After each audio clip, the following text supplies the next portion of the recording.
Hi hello ಸ್ನೇಹಿತರೆ, ಎಲ್ರಿಗೂ ನಮಸ್ಕಾರ. Welcome to Facebook channel, welcome to Facebook page. ಸ್ನೇಹಿತರೆ, ನನ್ನ ಪೇಜ್ನ ಇನ್ನೂ ಯಾರು ಫಾಲೋ ಮಾಡ್ಕೊಳ್ದೆ ನೋಡ್ತಾ ಇದ್ದೀರಾ, ಫಾಲೋ ಮಾಡೋದು ಮರಿಬೇಡಿ, ಫಾಲೋ ಮಾಡ್ಕೊಂಡೆ ನೋಡ್ತಾ ಇರಿ ಅಂತ ಹೇಳ್ತಾ ಇವತ್ತಿನ ಕಾನ್ಸೆಪ್ಟ್ ಬಗ್ಗೆ ಮಾತಾಡೋಣ. ತುಂಬ ಚೆನ್ನಾಗಿರ್ತದೆ, ಅಭ್ಯರ್ಥಿಗಳನ್ನ ನೋಡಲೇಬೇಕು. ಈ ವಿಡಿಯೋಗಳನ್ನ ಯಾರ್ಯಾರು KSRTC 545 ಪೋಸ್ಟ್ ಉಳಿಕೆ ಪೋಸ್ಟು ಜೊತೆಗೆ NWRTC ಉಳಿಕೆ ಪೋಸ್ಟು ಯಾರ್ಯಾರು ಕಾಯ್ತಾ ಇದ್ರು, ಇವಾಗ ಎರಡೂ ಕೂಡ ಹಣಕಾಸು ಇಲಾಖೆಯಿಂದ ತಿರಸ್ಕಾರ ಆಗಿದೆ, ಅಂದರೆ ಫೇಲ್ಯೂರ್ ಆಗಿದೆ ಅಂತ ನಿಮಗೆಲ್ಲ ಗೊತ್ತು. ಅದ್ರ ಬಗ್ಗೆನೇ ಇವತ್ತಿನ ವಿಡಿಯೋ ಮಾಡ್ತೀನಿ. ಮುಂದೆ ಏನು ಮಾಡಬೇಕು ಅನ್ನೋದನ್ನ ನನ್ನ ಕೈಲಿ ಏನಾಗುತ್ತೋ ಅದನ್ನು ವಿಷಯನ ಪ್ರಸ್ತಾವನೆ ಮಾಡ್ತಿದ್ದೀನಿ, ಮಂಡಿಸ್ತಾ ಇದ್ದೀನಿ. ಅಭ್ಯರ್ಥಿಗಳು ನೋಡಿ ವಿಷಯಗಳನ್ನ ತಿಳ್ಕೊಳ್ಳಿ ಸ್ನೇಹಿತರೆ. ಮುಂದೆ ಏನು ಮಾಡ್ಬೋದು? ಈಗ 545 ಪೋಸ್ಟು ರಿಜೆಕ್ಟ್ ಆಗಿದೆ, ಜೊತೆಗೆ NWRTC 814 ಪೋಸ್ಟು ಕೂಡ ರಿಜೆಕ್ಟ್ ಆಗಿದೆ ಹಣಕಾಸು ಇಲಾಖೆಯಿಂದ. ಟ್ರಾನ್ಸ್ಫರ್ ಸೆಕ್ಷನ್ಗೆ ಅಂದರೆ ಟ್ರಾನ್ಸ್ಪೋರ್ಟ್ ಡಿಪಾರ್ಟ್ಮೆಂಟ್ಗೆ ಬಂದುಬಿಟ್ಟಿದೆ, MS ಬಿಲ್ಡಿಂಗ್ಗೆ. ಈಗ ಏನು ಮಾಡ್ಬೋದು ನಾವು ಮುಂದೆ ಅನ್ನೋದೇ ಅಭ್ಯರ್ಥಿಗಳ ಪ್ರಶ್ನೆ. ನನಗೆ ತುಂಬ ಜನ ಕೇಳ್ತಾರೆ, ಸರ್ ಮುಂದೆ ಏನು ಮಾಡೋದು ಸರ್ ಅಂತ ಕೇಳ್ತಾ ಇದ್ದೀರಾ. ಸ್ನೇಹಿತರೆ, ಏನು ಮಾಡ್ಬೋದು ಅಂತ ಹೇಳಿದ್ರೆ ಮಗದೊಮ್ಮೆ ಏನು ಮಾಡ್ಬೋದು ಅಂತ ಹೇಳಿದ್ರೆ, ಇವಾಗ ಯಾರು ಸಾರಿಗೆ ಮಿನಿಸ್ಟ್ರಿ ಇದ್ದಾರೋ ಅವ್ರ ಹತ್ರ 500ರಿಂದ 1000 ಜನ ಅಭ್ಯರ್ಥಿಗಳು ಹೋಗಿ ಮನವಿ ಮಾಡೋದು.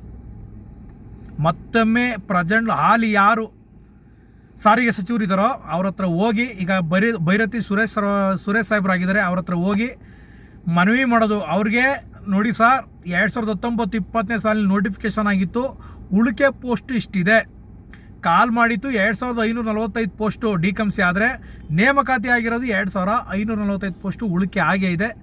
ದಯವಿಟ್ಟು ಅದನ್ನು ಆದಷ್ಟು ಬೇಗ ನೇಮಕಾತಿ ಮಾಡಿಕೊಡಿ. ಏಕೆಂದರೆ ಇದ್ರ ವಿಚಾರವಾಗಿ ರಾಮಲಿಂಗ ರೆಡ್ಡಿ ಸಾಹೇಬ್ರ ಹತ್ರ ತುಂಬ ಸಲ ಹಲವು ಬಾರಿ ಮನವಿ ಮಾಡಿದ್ರು ಕೂಡ ಬರೀ ಭರವಸೆಗಳನ್ನ ಕೊಟ್ಟರೆ ವಿನಃ ಯಾವುದೇ ರೀತಿಯಲ್ಲೂ ಕೂಡ ಬೆಳವಣಿಗೆ ಆಗಿಲ್ಲ. ದಯವಿಟ್ಟು ಈಗ ನೀವು ಹೊಸಬ್ರಿದ್ದೀರಿ, ಕರುಣಾಮಯಿಗಳಾಗಿದ್ದೀರಿ, ದಯವಿಟ್ಟು ನಮ್ಮ 545 ಜೊತೆಗೆ 814 ಪೋಸ್ಟ್ ಇದು ಕೂಡ ರಿಜೆಕ್ಟ್ ಆಗಿದೆ. NWRTC ಅಭ್ಯರ್ಥಿಗಳಿಗೂ ಕೂಡ ಹೇಳ್ತಿರೋದು ನಾನು, ನೀವು ಕೂಡ ಹೋಗಿ ದಯವಿಟ್ಟು ಆದಷ್ಟು ಎಲ್ರಿಗೂ ನ್ಯಾಯ ಸಿಗಬೇಕು ಈ ವಿಚಾರವಾಗಿ.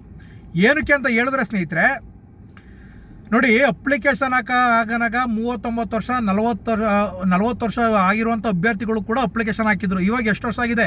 2020ರಲ್ಲಿ ಅಪ್ಲಿಕೇಶನ್ ಹಾಕಿರೋದು ಅಂತ ಹೇಳಿದ್ರೆ ಇವಾಗ 6 ವರ್ಷದಿಂದ 7 ವರ್ಷ ಆಗಿದೆ ಅಲ್ವಾ. ಎಲ್ರಿಗೂ ಏಜು ಮುಗಿದೋಗಿದೆ.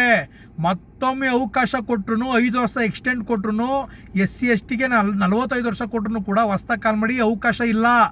ಎಲ್ಲರೂ ಕೂಡ ಅವಕಾಶ ವಂಚಿತರಾಯ್ತಾರೆ, ಗೊತ್ತಾಯ್ತಾ? ಅದು ಅಭ್ಯರ್ಥಿಗಳು ಗಮನದಲ್ಲಿರಲಿ. ಹಾಗಾಗಿ ಯಾರ್ಯಾರು ಏಜ್ ಪರ್ಸನ್ ಆಗಿದ್ದಾರೆ ಅವರು ನಿಮ್ಮ ಸರ್ಟಿಫಿಕೇಟ್ಗಳನ್ನ ತಗೊಂಡು, ಟ್ರಾಕ್ ಸರ್ಟಿಫಿಕೇಟ್ಗಳನ್ನ ತಗೊಂಡು ಆದಷ್ಟು ಸಾರಿಗೆ ಸಚಿವರನ್ನ ಭೇಟಿಯಾಗಿ, ಹಾಲಿ ಸಾರಿಗೆ ಸಚಿವರನ್ನ ಭೇಟಿಯಾಗಿ ಸ್ನೇಹಿತರೆ. ಇವಾಗ ಯಾರು ಭೈರತಿ ಸುರೇಶ್ ಸಾಹೇಬ್ರು ಇದ್ದಾರಲ್ಲ ಅವ್ರನ್ನ ಭೇಟಿಯಾಗಿ ಮನವಿಗಳನ್ನ ಕೊಡಿ. ಇನ್ನೂ ಒಂದು ಸಲ ನೀವು ಮಾಜಿ ಸಚಿವರು ಇದ್ದಾರಲ್ಲ ಅವ್ರಿಗೂ ಕೂಡ ಭೇಟಿ ಕೊಡಿ, ಅವ್ರ ಹತ್ರನೂ ಕೂಡ ಭೇಟಿ ಕೊಡಿ ಸ್ನೇಹಿತರೆ. ರಾಮಲಿಂಗ ರೆಡ್ಡಿ ಸಾಹೇಬ್ರ ಹತ್ರನೂ ಭೇಟಿ ಕೊಡಿ, ಮಾಜಿ ಸಚಿವರ ಹತ್ರ, ಹಾಲಿ ಸಚಿವರ ಹತ್ರನೂ ಕೂಡ ನೀವು ಭೇಟಿ ಕೊಡಿ ಸ್ನೇಹಿತರೆ. ಮನವಿ ಮಾಡಿಕೊಡಿ. KSRTC ಅಭ್ಯರ್ಥಿಗಳು ಕೂಡ NWRTC ಅಭ್ಯರ್ಥಿಗಳು ಕೂಡ ಮನವಿ ಕೊಡಿ. ಅರ್ಥ ಆಯ್ತಾ? ಅಷ್ಟು ಮಾಹಿತಿ. ಜೊತೆಗೆ ನೆಕ್ಸ್ಟ್ ಏನು ಮಾಡ್ಬೋದು, ಇದ್ರ ನಂತರ ಅವ್ರೇನಾದರೂ ಕಾಲಾವಕಾಶ ಕೊಡಿ. ಇದ್ರ ನಂತರ ಏನು ಮಾಡ್ಬೋದು ಅಂತ ಹೇಳಿದ್ರೆ ಕೋರ್ಟ್ಗೆ ಹೋಗೋಣ, ಹೈಕೋರ್ಟ್ಗೆ ಹೋಗೋಣ, ಗೊತ್ತಾಯ್ತಾ? ಹೈಕೋರ್ಟ್ಗೆ ಅಪ್ಪೀಲ್ ಹಾಕಿ ಖಂಡಿತ ನ್ಯಾಯ ಸಿಗಲೇಬೇಕು. ನ್ಯಾಯ ಸಿಗಗಂಟ ಹೋರಾಡೋಣ. ನಮ್ಮ ಪ್ರಯತ್ನ ಮೊದಲು ಇದು ಮನವಿ ಕೊಡೋಣ ಹಾಲಿ ಸಚಿವರಿಗೆ.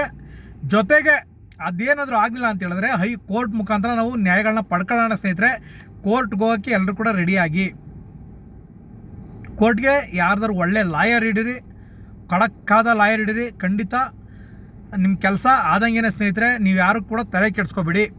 ಇನ್ನೊಂದು ವಿಷಯ ಏನು ಹೇಳೋಕ್ಕೆ ಇಷ್ಟಪಡ್ತೀನಿ ಅಂತ ಹೇಳಿದ್ರೆ, ಎಷ್ಟೋ ಜನ ಅಭ್ಯರ್ಥಿಗಳು 545 ಪೋಸ್ಟ್ ಅಭ್ಯರ್ಥಿಗಳು ಸರ್ ಕೋರ್ಟ್ಗೆ ಹೋಗ್ತಾ ಇದ್ದಾರೆ, ದುಡ್ಡಾಗಿ ಕಲೆಕ್ಟ್ ಮಾಡ್ತಾ ಇದ್ದಾರೆ ಅಂತ. ಸರ್ ಕೊಡೋದಾ ಬೇಡವಾ, ಆಗುತ್ತೋ ಬೇಡವಾ, ನೀವು ಹೇಳ್ಬಿಡಿ ಸರ್ ಕೊಡೋದಾ ಬೇಡವಾ, ನಿಮ್ಮ ಮೇಲೆ ನಂಬಿಕೆ ಇದೆ ಅಂತ ತುಂಬ ಜನ ಕಾಲ್ ಮಾಡಿದರು. ಅದಕ್ಕೆ ನಾನೇನು ನನ್ನ ಕಡೆಯಿಂದ ಉತ್ತರ ಕೊಡ್ತೇನೆ ಅಂತ ಹೇಳಿದ್ರೆ ಸ್ನೇಹಿತರೆ, ನನಗೇನಾದರೂ ನೀವು ಫೋನ್ ಮಾಡಿ ದುಡ್ಡು ಹಾಕೋದೋ ಬೇಡೋ ಅಂತ ಕೇಳಿದ್ರೆ ದಯವಿಟ್ಟು ನನಗೇನು ಹೇಳೋಕ್ಕೆ ಹೋಗ್ಬೇಡಿ, ನಾನು ಅದಕ್ಕೆ ರೆಫರ್ ಮಾಡಲ್ಲ. ದುಡ್ಡು ಹಾಕೋದಕ್ಕೆ ಮಾತ್ರ. ನೀವು ಕೋರ್ಟ್ಗೆ ಹೋಗ್ತೀರಾ, ಒಳ್ಳೆ ಲಾಯರ್ ಹಿಡಿತೀರಾ, ಹೆಂಗಾರು ಹಿಡೀರಿ, ಆದರೆ ದುಡ್ಡು ಕೊಡೋದು ಬಿಡೋದು ಅದು ನಿಮ್ಮಿಚ್ಛೆ ಸ್ನೇಹಿತರೆ. ನೀವು ಅವರು ಚೆನ್ನಾಗಿರ್ತಾರೆ, ನಿಮ್ಮ ಮೇಲೆ ಅವರು ಮಾಡಿಸ್ಕೊಡ್ತಾರೆ ಅಂತ ನಂಬಿಕೆ ಇದ್ದರೆ ದುಡ್ಡು ಹಾಕಿ. ದಯವಿಟ್ಟು ನನ್ನ ಅಭಿಪ್ರಾಯ ಕೇಳಿಕೊಂಡು ದುಡ್ಡು ಹಾಕೋ ಕೆಲಸ ಮಾಡೋಕ್ಕೆ ಹೋಗ್ಬಿಡಿ. ನಾನು ಅಂಥವಕ್ಕೆಲ್ಲ ರೆಫರ್ ಮಾಡಲ್ಲ, ನಾನು ಕೂಡ ದುಡ್ಡು ಹಾಕಲ್ಲ ಸ್ನೇಹಿತರೆ. ನೀವು ಹಾಕೋದು ಬಿಡೋದು ನಿಮ್ಮ ಇಚ್ಛೆ, ನೀವೇನು ಬೇಕಾದರೂ ಮಾಡ್ಕೋಬಹುದು. ಇಷ್ಟನ್ನು ಹೇಳೋಕ್ಕೆ ಇಷ್ಟಪಡ್ತೀನಿ. ಬಟ್ ಕೋರ್ಟ್ಗೆ ಹೋಗಲೇಬೇಕು, ಕೋರ್ಟ್ಗೆ ಹೋಗೋಕ್ಕೆ ದುಡ್ಡು ಹಾಕಾಡೋದು, ಹಣ ಹಾಕೋದು ನನ್ನ ಅಭಿಪ್ರಾಯ ಕೇಳಬೇಡಿ. ಕೊಡಂಗಿದ್ರೆ ನಿಮ್ಮ ಇಚ್ಛೆ ಇದ್ದರೆ, ಯಾರು ಮುಂದಾಳೋದು ತೊಗೊಂಡು ವಹಿಸ್ಕೋತಾವ್ರೋ ಅವ್ರ ಮೇಲೆ ನೀವು ನಂಬಿಕೆ ಇದ್ದರೆ ನೀವು ದುಡ್ಡನ್ನ ಕೊಡ್ಕೋಬೋದು. ನೀವುಂಟು ಅವರುಂಟು. ಆದರೆ ನನ್ನ ಹತ್ರ ನನ್ನ ಅಭಿಪ್ರಾಯ ಕೇಳಿಕೊಂಡು ನೀವೇನು ಕೊಡೋಂಥ ಅವಶ್ಯಕತೆ ಇಲ್ಲ. ನಾನು ಇದಕ್ಕೆ ರೆಫರು ಮಾಡಲ್ಲ, ನಾನು ಕೂಡ ದುಡ್ಡು ಕೊಡಲ್ಲ. ಇಷ್ಟೇ ಇವತ್ತಿನ ಮಾಹಿತಿ. ಮುಂದಿನ ವೀಡಿಯೋದಲ್ಲಿ ತಿಳಿಸ್ತೀನಿ. ಎಲ್ರಿಗೂ ನಮಸ್ಕಾರ. ಒಳ್ಳೆಯದಾಗಲಿ ಸ್ನೇಹಿತರೆ.